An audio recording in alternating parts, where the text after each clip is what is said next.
Baiklah sobat semuanya, saat ini detik-detik menuju penilaian kesesuaian untuk pelamar prioritas kedua dan juga prioritas ketiga. Pada video ini saya akan berbagi update informasi yaitu 10 ketentuan penilaian kesesuaian untuk pelamar prioritas kedua dan juga ketiga menggunakan aplikasi penilaian kesesuaian yang sudah disediakan oleh Kemdikbudristek. Nah, jadi kita akan bagikan salah satu contoh untuk ketentuan yang ada di salah satu daerah ya. Tentunya nanti untuk masing-masing daerah itu juga akan sama teman.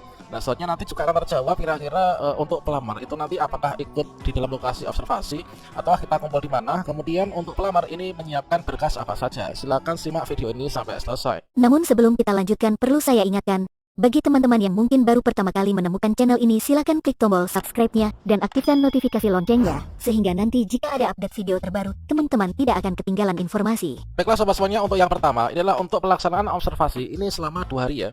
Tentunya untuk pelaksanaan observasi yang selama 2 hari ini dilaksanakan sesuai dengan jadwal yang sudah diberikan oleh Kemdikbudristek dan juga sesuai dengan aplikasi SIM penilaian ya. Di sana itu ada penghitung waktu mundur teman. Tentunya untuk SIM penilaian itu bisa diakses mulai malam ini sebenarnya, yaitu setelah jam 12 malam.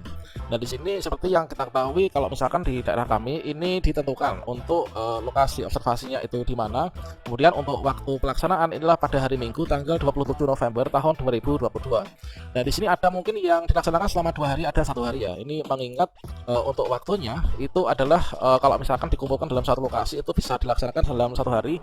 Yang penting untuk lokasi observasi itu memadai. Nah, soalnya ditentukan yaitu untuk waktu pelaksanaan kalau misalkan di sini adalah dilakukan secara serentak teman, yaitu pada hari Minggu tanggal 27 November 2022 mulai dari pukul 7 sampai pukul selesai ya. Nah, soalnya untuk tempatnya ini dijadikan dalam satu tempat. Kemudian ditentukan juga untuk parkirnya itu di mana, kemudian pakaiannya apa. Kemudian di sini untuk kegiatan yaitu melaksanakan penilaian kesesuaian untuk pelamar prioritas 2 dan juga prioritas yang ketiga. Nah, soalnya untuk ketentuan yang kedua yaitu penilaian itu menggunakan aplikasi SIM PKSG P3K Crew 2022. Yang mana aplikasi ini sudah disediakan oleh Kemdikbudristek ya. Nah, tentunya teman-teman di sini untuk yang mengakses ke sana yang melakukan penilaian menggunakan aplikasi ini itulah dari pengawas sekolah, kemudian kepala sekolah dan juga guru senior yang ditunjuk. Nah, soalnya di sini tentunya sudah diunduhkan untuk akunnya, yang mana di sana itu bisa login menggunakan NIP dan juga menggunakan password ya dari akun yang sudah diunduh tadi. Nah, selanjutnya berikut ya, di sini seperti yang teman-teman bisa lihat yaitu kalau misalkan di daerah kami ini adalah dilakukan oleh pengawas, kepala sekolah dan juga guru senior.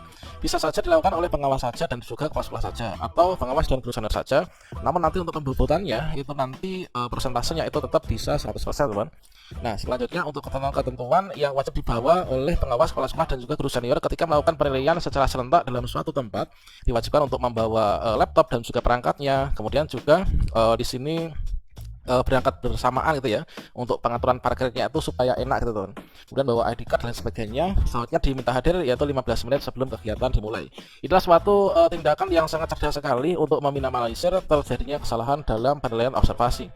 Kemudian untuk ketentuan yang ketiga yaitu untuk penilaian yang menggunakan aplikasi dari Kemdikbudristek, ini adalah dari pengawas sekolah, kepala sekolah dan juga guru senior. Ini hanya untuk sekolah yang terdapat P2 dan P3-nya. Nah, hanya untuk sekolah yang ada P2 dan juga P3-nya. Artinya di sini kalau misalkan sekolah yang tidak ada pelamar prioritas kedua atau prioritas ketiga, maka untuk kepala sekolah dan juga guru senior ini tidak melakukan observasi ya teman. Jadi cukup diam di rumah, yaitu tidak terikutkan dalam kegiatan penilaian ini. Yang mana untuk penilaiannya adalah menggunakan aplikasi dari Kemdikbudristek. Dan yang keempat, ini untuk penilai ini nanti akan menjawab 27 pertanyaan observasi. Jadi di layar monitor nanti akan ada 27 pertanyaan observasi, yang mana di sini adalah sebagai contohnya seperti ini. Ini adalah misalkan untuk menilai kategori kinerja ya, yaitu pertanyaannya adalah kandidat melakukan pendekatan dengan cepat. Ini seperti apa? Apakah sangat tidak setuju, kemudian tidak setuju, atau sangat setuju. Kemudian bisa diklik lanjutkan. Yang ini adalah gambaran untuk pertanyaannya. Ini berdasarkan dari kisi-kisi, tabel kisi-kisi yang sudah disampaikan oleh Kemdikbudristek sebelumnya ya. Di adalah masing-masing ini ada 3 soal, dari masing-masing indikator ini ada 3 soal. Sehingga totalnya di sini ada 27 soal teman-teman. Jadi masing-masing guru senior atau juga pengawas atau juga kepala sekolah untuk menilai seorang guru honorer P2 atau P3 ini menjawab 27 pertanyaan seperti ini. Nah, berikutnya untuk yang kelima yaitu dalam penilaian itu tidak diperlukan berkas dalam bentuk apapun yang disiapkan oleh pelamar ya, yaitu penilai itu mengobservasi dengan menjawab pertanyaan dalam aplikasi dari Kemdikbudristek. Nah, kalau misalkan di daerah kami ketika dilakukan penilaian ini pelamar itu tidak menyiapkan apapun termasuk RPP, silabus, daftar hadir atau mungkin SKSK itu tidak perlu disiapkan. Jadi di sini diminta untuk para pelamar itu cukup melakukan kegiatan aktivitas seperti biasanya di rumah masing-masing dan diutamakan untuk berdoa ya.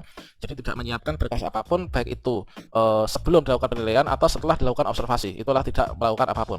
Dikarenakan untuk penilaian ini dilakukan menggunakan aplikasi yang sudah disediakan oleh Kemdikbudristek.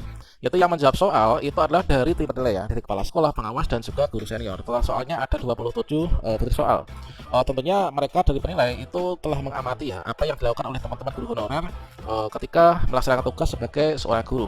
Nah, selanjutnya di sini mereka mengakses menggunakan akun SIM penilaian kesesuaian ini dari Kemdikbudristek. Itulah untuk yang kelima. Kemudian untuk yang keenam yaitu pelamar itu tidak diperbolehkan ya untuk hadir di lokasi observasi. Nah, bagi teman-teman yang mungkin bertanya selama ini, ketika dilakukan penilaian kesesuaian atau dilakukan observasi oleh pengawas, guru senior dan juga dari kepala sekolah, ini pelamar ini sebaiknya di mana? Apakah ikut nimbrung di sana, ataukah kita berkumpul di suatu tempat, ataukah ikut dinilai, ataukah by one by dash itu ya? Ini adalah kalau di tempat kami ini ditentukan tidak, teman. Jadi pelamar ini tidak diperbolehkan hadir malahan di lokasi observasi. Nah, yang direkomendasikan ini adalah teman-teman pelamar atau P2 P3 ini cukup di rumah saja ya. Bahkan direkomendasikan untuk berdoa supaya nanti kita bisa lulus semua ya P3K di tahun 2022 ini, teman. Nah, selanjutnya untuk ketentuan yang ketujuh yaitu penilaian dari pengawas, kepala sekolah, guru senior ini dilakukan di lokasi yang ditentukan. Nah, tentunya di masing-masing daerah itu ada kebijakan tersendiri apakah itu bisa dilakukan dari sekolah masing-masing, dari rumah masing-masing, ataukah ditentukan. Kalau misalkan di daerah kami ini ditentukan, teman, untuk titik lokasinya, titik lokasi observasi ditentukan dalam satu tempat ya. Nah, untuk meminimalisir terjadinya kendala ketika dari tim penilai ini mengalami masalah ya atau nggak bisa gitu.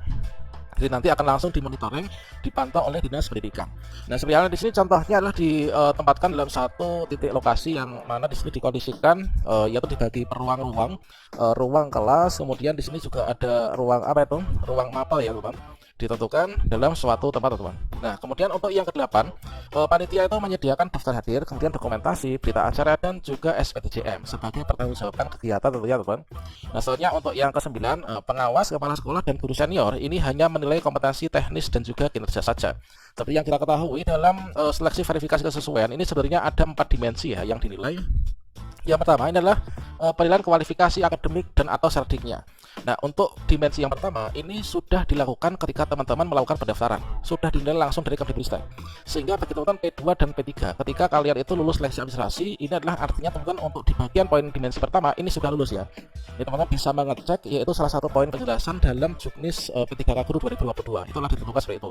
Kemudian di sini untuk dari pengawas, guru senior dan juga dari kepala sekolah itu hanya menilai dari kompetensi teknis dan juga kinerja saja, teman. Ini kemudian nanti di sini dilakukan pembobotan untuk kinerja ini oleh Dinas Pendidikan dan juga PKPSDM. Kemudian nanti berikutnya untuk yang ke-10 ini adalah terkait penilaian background check ini dilanjutkan oleh PKPSDM dan Dinas Pendidikan pada jadwal yang sudah ditentukan oleh Kemdikbudristek. Yaitu jadwalnya di sini adalah nanti dilanjutkan tanggal 29 sampai tanggal 3 Desember 2022. Oke, demikian semuanya, semoga bermanfaat dan menjawab pertanyaan kalian di kolom komentar video sebelumnya ya. Wassalamualaikum warahmatullahi wabarakatuh.